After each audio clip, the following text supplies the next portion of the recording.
अमरावतीमधील पथविक्रेत्यांच्या समस्यांकडे प्रशासनाचं लक्ष वेधण्यासाठी आज शहीद भगतसिंग हॉकर्स युनियन तर्फे अमरावती महानगरपालिकेच्या आयुक्तांना निवेदन देण्यात आलं। शहरातील अस्तित्वात असलेले झोन अधिकृत करण्यासह नव्या 21 पथविक्रेता झोनच्या मान्यतेसाठी ही मागणी करण्यात आली आहे।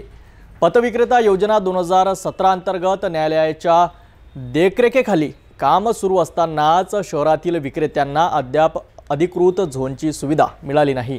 त्यामुळे अनेक हॉकर्सना रोज जागा बदलण्याची वेळ येते। शहीद भगतसिंग हॉकर्स युनियनने या समस्येकडे कायमस्वरूपी तोडगा निघावा यासाठी मनपाकडे ठोस मागणी केली आहे। शहरातील रस्त्यावर आपला उदरनिर्वाह करणाऱ्या पथविक्रेत्यांच्या अडचणी दिवसेंदिवस वाढत आहेत।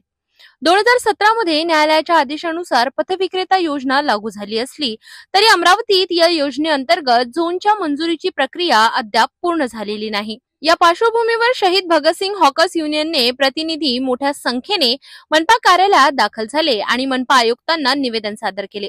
निवेदनात म्हटले आहे की शहरातील अस्तित्वात असलेले विक्रेता झोन अधिकृतपणे मान्य करण्यात यावेत, तसेच नव्याने 21 झोनची निर्मिती करून शासनाकडून मान्यता घेण्यात यावी।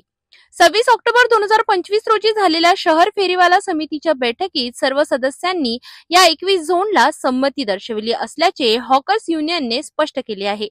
या झोनच्या मंजुरीनंतर शहरातील हजारो फेरीवाले व पथविक्रेते कायदेशीर संरक्षणाखाली काम करू शकतील।